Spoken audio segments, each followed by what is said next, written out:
नमस्कार, जय जगन्नाथ। शशंखचक्रं सकिरीटकुण्डलं सबीतवस्त्रं सरसीवरक्षणम्।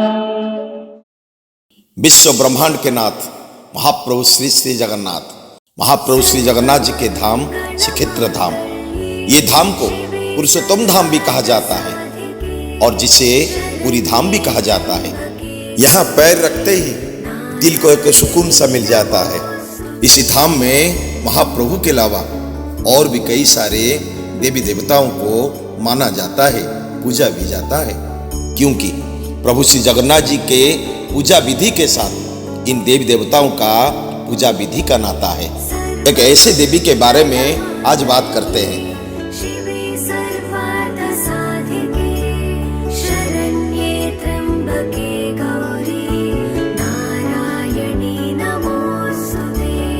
ओडिशा की राजधानी भुवनेश्वर से जाते वक्त भुवनेश्वर से तकरीबन 52 किलोमीटर और पुरी से 7 किलोमीटर दूरी पर आता है माता बाटमंगला जी का मंदिर। हिंदू देवी मंगला को समर्पित है ये मंदिर। प्रभु जगन्नाथ जी के मंदिर जाने से पहले ये मंदिर में लोग पूजा करते हैं, भोग चढ़ाते हैं, आरती उतारते हैं और आराधना भी करते हैं। आइए सुनते हैं कि मंदिर के बारे में क्या कहते हैं पुरी जगन्नाथ जी का मंदिर का सेवायत। सर्व मंगल्य मंगल्ये शिवे सर्वार्थ साधिके शरण्यं त्र्यंबके गौरी नारायणी नमस्तुते। ये गोस्वामी तुलसीदास जी ने रामायण में भी लिखा है। जय जय गिरिवर राज किशोरी, जय महेश मुख चंद चकोरी, जय गजपदन सडानन माता, जगत जननी दामिनी सुखदाता। वो माता जो सबको सुख करते हैं, सबका मनोकामना पूर्ण करते हैं। इसलिए जगत जननी सीता मैया जिनको आराधना किया है, रामचंद्र को पति के हिसाब से पाने के लिए गोपांगना लोक वृंदावन में जिसका आराधना करके कृष्ण रसराज रसिकेंद्र मणि कृष्ण भगवान को अपने पति रूप में पाया है, वही माता है वो जगत जननी दुर्गा मैया बाटमंगला जी यहाँ पर विराजमान हुए। माँ बाटमंगला, ये बाटमंगला का मतलब क्या होता है? बाट अर्थात रास्ता, रास्ते में पथ में जो दिग्दर्शन करते हैं और जो दिशाएं दिखाते हैं भक्त लोगों को, वो माँ के नाम है बाटमंगला, जो जगन्नाथपुरी के लिए रास्ता दिखाते हैं। जब मालव प्रदेश का राजा अवंती का राजा इंद्रदुम्न जी महाराज आए थे भगवान जगन्नाथ नीलमाधव को दर्शन करने के लिए, तो उनका मन में ये अहंकार था कि हम राजा है, हम जैसे जाएंगे भगवान को ऐसे ही दर्शन करेंगे, उपलब्ध हो जाएंगे भगवान। लेकिन भगवान जगन्नाथ सबके लिए सुलभ नहीं होते, वो अंतर्यामी होते हैं, वो अंतर्गत बात जान गया जगन राजा का। और इसीलिए वो पुरी का जो समुद्र का किनारे और बहुत कुछ बालूका का पर्वत था, उसी के अंदर भगवान रास्ता भटक दिए राजा इंद्रदुम्न को। तो राजा इंद्रदुम्न यहाँ शंकर भगवान का शरण में आ गए और शंकर भगवान जिसका नाम है काप्तेश्वर काप्तेश्वरी शिव पार्वती, उन्होंने राजा को बताया कि तुम्हारा मन में जो अहंकार है, यहाँ पर साधा वृक्ष का बलकल पहन के जैसे सरल आदमी जैसे जाते हैं, ऐसे शरणापन्न हो जाओ जगन्नाथ जी का, फिर वो रास्ता दिखाएंगे। फिर राजा ने ऐसा किया और राजा ऐसा करने से फिर मंदिर हमारा जगन्नाथपुरी जो कि 2 से 3 माइल दूर पर था, तब से फिर अदृश्य हो गए। राजा उनको रास्ता नहीं दिखाई दिया। तो यहाँ पर एक बूढ़ी औरत का रूप धारण करके जो दुर्गा मैया है, जो मंगला जिसको बोलते हैं, जो सबका मंगल साधन करते हैं, वो मंगला मैया राजा को सहायता किया है। उनका नाम है बाटमंगला और मुंह से जैसे हरि बोल निकलता है, हरि का नाद करते हैं, ऐसे मंगला जी एक शब्द है उड़ीसा में जिसको हुड़हुड़ी कहा जाता है। इसीलिए यहाँ पर एक सेतु है जिसका नाम है हुड़हुड़िया सेतु। वहाँ पर ये हुड़हुड़ी शब्द करके राजा को दीपक दिखाया, रास्ता दिखाया जगन्नाथपुरी में, और तब से उनका नाम है बाटमंगला। जय माँ बाटमंगला। माँ सबके आप सहायता करो, जो रास्ते में जाते हैं उनके लिए बहुत दुर्घटना होता है, बहुत कुछ सहायता आप करते हैं, इसीलिए आपका नाम है बाटमंगला। सारा भारत में, सारा पृथ्वी में, जल स्थल आकाश जिसमें जो विचरण करते हैं ना, सब जगह में आकस्मिक दुर्घटना का भय होता है। ये भय को निवारण करने वाली जो देवी है, उनका नाम है बाटमंगला। जितना भी भक्त लोग, सारा हिंदुस्तान में जो प्रमुख तीर्थ क्षेत्र होता है, सबसे श्रेष्ठ क्षेत्र होता है सर्वेशा सर्व क्षेत्राणं राजा श्री पुरुषोत्तम, सर्वेशं सर्वदेवानंग राजा श्री पुरुषोत्तम। ये पुरुषोत्तम होते हैं जगन्नाथपुरी। ये जगन्नाथ जी के दर्शन के लिए जो रास्ता दिखाने वाले हैं वो माता है बाटमंगला माता। जो भी वो पुरी से 4 किलोमीटर पहले लेफ्ट साइड में वो मंदिर आता है, सड़क मार्ग में जाने से वो बाटमंगला को जो दर्शन करते हैं वो जगन्नाथ जी का दर्शन का फल पाते हैं, सबका मनोकामना पूर्ण करते हैं। इसलिए माँ अत्यंत दयालु है, अत्यंत कृपालु है। सबको ऊपर वो जितना भी मन्नत करते हैं, जगन्नाथ दर्शन का जो रास्ता दिखाने वाले हैं वो बाटमंगला यहाँ पर विराजमान करते हैं जगन्नाथपुरी से 4 किलोमीटर पहले। ओडिया में जिसको बाटा कहा जाता है उसे हम रास्ता ही समझे, और बाटा अर्थात रास्ते में ये देवी विराजित है। और कहा जाता है श्रीक्षेत्रपुरी आने वाले हर भक्त को देवी रास्ता यानी दिशा दिखाती है, इसलिए उनको माता बाटमंगला के नाम से जाना जाता है। ये बात सत्ययुग का है। मालव्य अवंतिका के राजा इंद्रद्युम्न देवर्षि नारद के सलाह अनुसार भगवान विष्णु जी के खोज में जब पुरी आए थे, तब उनका मन में राजा होने का बहुत गर्व था। तब उनको ये भी पता नहीं था कि भगवान विष्णु जी ने यहाँ किस रूप में विराजित है।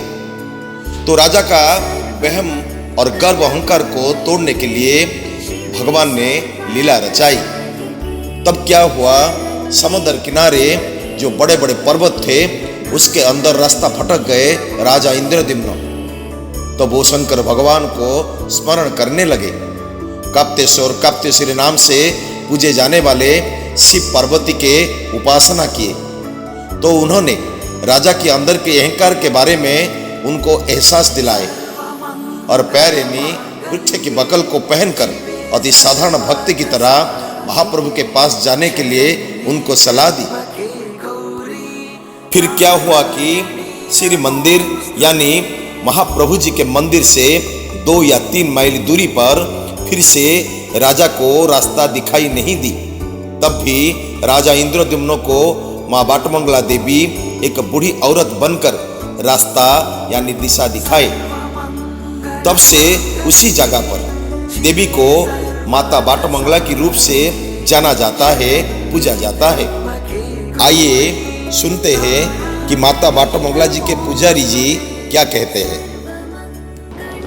सबका मन में यही सवाल, एक ही सवाल है कि माता जी यहाँ क्यों बैठे, उनका नाम क्यों यहाँ आई बाटमंगला है, ये सब पूछते हैं।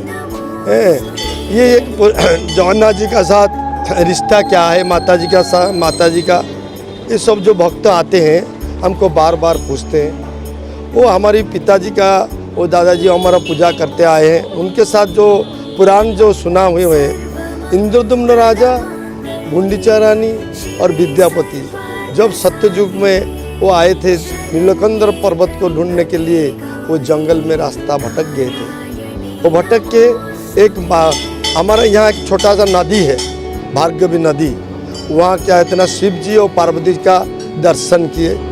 माता पार्वती ने उनको बोले कि चलो, मार्गदर्शन किए थे माता पार्वती ने, वो रास्ता दिखाए थे। फिर इंद्रद्युम्न राजा, उनके साथ जो मंत्री और रानी गुंडीचा जी आए थे, वो चलते पैदल में चल के उनका साथ आए थे। आते बाद फिर रास्ता भटक गए। भटक के यहाँ के शब्द हुआ था, जो नारी का शब्द होता है, हुलोहुली शब्द, वो शब्द हुआ था। फिर जो थोड़े इंद्रद्युम्न राजा देखे कि ये नारी का अवतार में माता जी प्रकट होके वो क्या किए ना, उनको दर्शन दिए।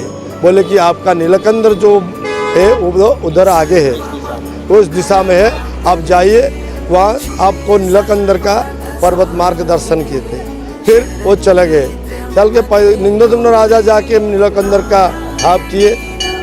फिर जब आए उनको देखने के लिए, कौन सा नारी हमको रास्ता दिखाया था, क्या किया था, उसको देखने के लिए जब आए, तभी फिर नारी का अवतार में माता जी प्रकट हुए, उनको दर्शन दिए। उसी के लिए इंद्रद्युम्न राजा ने उनका नाम दिया था बाटमंगला। उड़िया में बाटम मीन्स रास्ता, हिंदी में क्या बोलते हैं, वो रास्ते की देवी, वो माता पार्वती का अवतार इसलिए कि दुर्गा माता है वो। ये माता जी दुर्गा माता के अवतार में वो इंद्रद्युम्न राजा ने नाम दिया था क्या कि बाटो मंगला या मार्गदर्शनी है। जैसे कि नीलकंठ को जो विष्णु के अवतार को दर्शन करने के लिए जो भक्त आएंगे जगन्नाथ जी को दर्शन देने के लिए, दर्शन करने के लिए, उनको मार्गदर्शन करने के लिए माता जी यहाँ बैठे हैं। वो दर्शन करके माता जी को फिर जगन्नाथ जी को दर्शन करने से बहुत पुण्य मिलता है। इसीलिए वो इंद्रद्युम्न राजा ने नाम दिया था माता की जा नाम बाटो मंगला या मार्गदर्शिनी। जिते इंद्रद्युम्न विद्यापति गुणिचा राणी जगन्नाथ सन्धान आसिले से प्रथम जंगल रास्ता था, यहाँ गोटे रास्ता था श्रीक्षेत्र को एबार जंगल में आसी तीन मुहाणी पाखे भाटव नदी कूल से पथ भूली गले। पथ बोलला काप्ता काप्तेश्वर बोले शिव पार्वती से दर्शन देले। दर्शन दे सी पठेले जातु यही सीधा रास्तार गले से आपण दारू पाइबे, दारूर सन्धान पाइबे। तेणु से जो पहुँचले ये माँ ये जो पहुँचले राति होता ये घंच जंगल थिला राति होता। तेणु ये नारी बेश गोटे हुड़हुड़ी शब्द शुणिले नारी पकेला से ये मैंने रहिला पर ये राति रहिले सकाळू को तांकर ये देखला पथ देखला श्रीक्षेत्र में अठनला पाखे जा पहुँचले से श्रीक्षेत्र को जा रास्ता यहाँ ये गले तुम से सन्धान पाइब। तेणु तापर जो बाट देखी मार सत्ययुग यहाँ स्थापना होती माँ से विद्यापति जा पहुँच बाट उड़ी जाते। तेणु काप्तेश्वर देखा पर ये माँ पाक देखा पर माँ पठेकी आलाम चंडी से अच्छा अठनला पाखे श्रीक्षेत्र भर को प्रवेश करते तापर जाकर सन्धान पाई प्रभु। तेणु से ही दिन ठारू रही माँ देखी श्रीक्षेत्र रास्ता माँ बाटमंगला नाम नामित होगी। और रास्ते में जाने वाले सब कुछ मंगल हो, इसलिए भारी संख्या में लोगों ने गाड़ियां भी पूजा करते हैं। आशा करते हैं हमारे ये अध्याय आपको जरूर अच्छी लगी होगी। तो हमें सपोर्ट करने के लिए प्लीज लाइक, शेयर, कमेंट जरूर कीजिए। फिर एक नए एपिसोड के साथ मिलते हैं। तब तक के लिए नमस्कार। जय जगन्नाथ। महाप्रभु श्री श्री जगन्नाथ जी से जुड़ी आगे और भी कई सारी कहानियां सुनने के लिए हमारे चैनल को सब्सक्राइब करने को मत भूलिए।